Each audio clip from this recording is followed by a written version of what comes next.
think your green wall needs a bit of attention, boys. I know. The worst part is I have 14. You're now the 14th person in this market, right? So Tim Harper was here. He does green walls. That's pretty much half of his business, and he's like, "Do you want me to fix that for you?"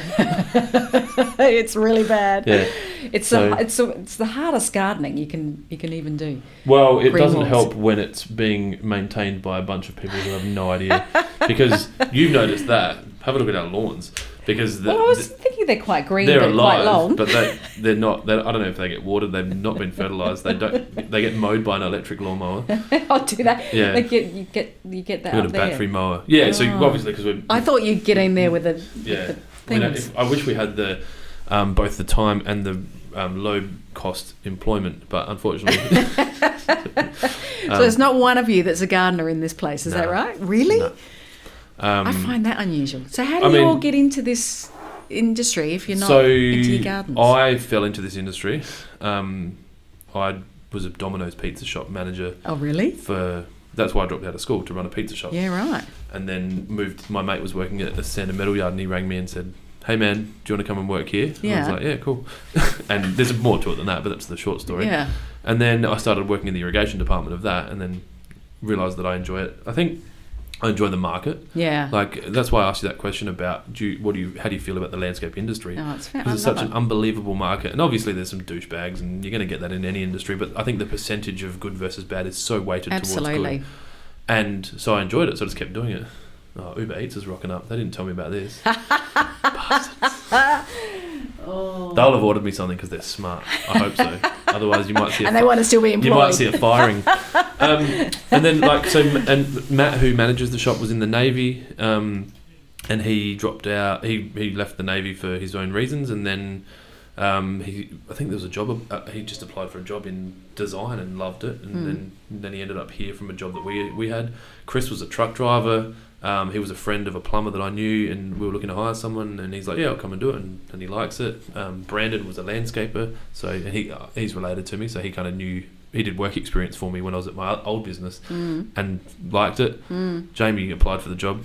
She just said that I was ridiculously charismatic and just wanted to be around me. Does that sound right? That's great. I love that. That girl knows how to get a job. Jared is Brandon's half brother, so he knew about it through him. He was at McDonald's. Simon, I don't know how Simon got into it. Simon worked for Reese Irrigation for 16 years. Yeah, he was a long time irrigation, so he's been doing this for a long time. I don't know how he fell into it. I have to ask him. That's a good question. Kurt, who does our designs, applied for a job because he was drafting and saw the job. So that was, but I don't know who would be. And DK applied for the job because he wanted to do film. Who else is there? Steve. Steve's not. Steve was a physiotherapist. Oh no, masseuse. He's he was working good to in have sports. in the office. You know what? I'm not kidding.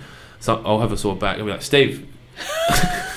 Get over here. And I feel so bad because as a masseuse, he'd probably demand such higher wage. Yeah. I'm like, just do this while you're here. Yeah. So DK, you're in, what else do you do apart from this stuff?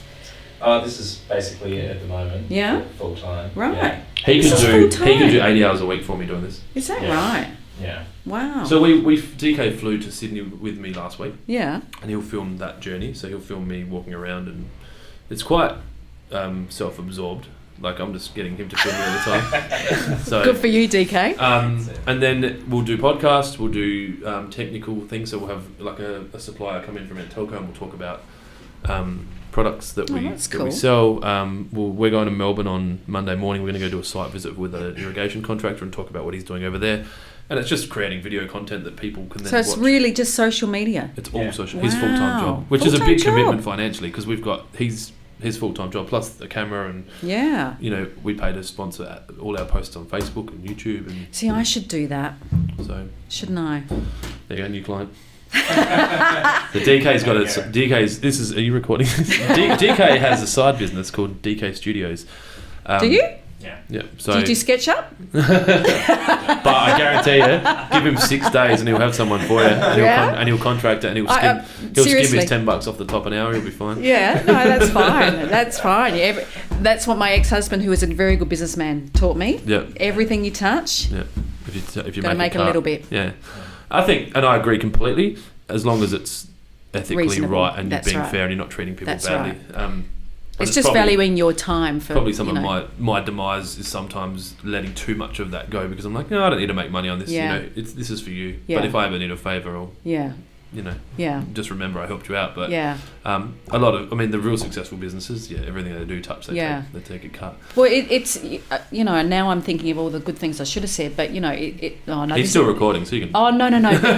This is probably more for the kids. Yeah. Is to really not undervalue the time that you spend doing this stuff. Yeah. This is probably what I should have said about.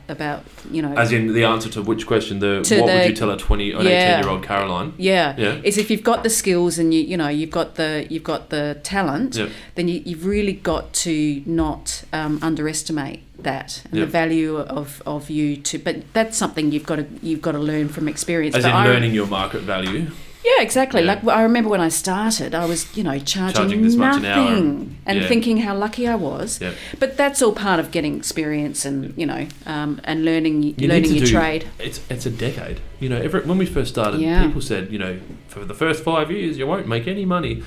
Honestly, we're February 19 next year is my 10 years as an irrigation store owner, and I'm only now just realising stuff, and I still have no idea. Like, I'm so young in it all, but it's now starting to make sense, and we're starting to get those phone calls from people that go, hey, I just want to use you because you're Waterpro. And you'd have that with the Caroline Dawes name. Yeah. When you're a year and you're like, why do they always win the work? Yeah. Why am I missing out on this? Why didn't I get it? They were more expensive and they still won it. And then you get into it more and you start. You can't undervalue experience. You really can't.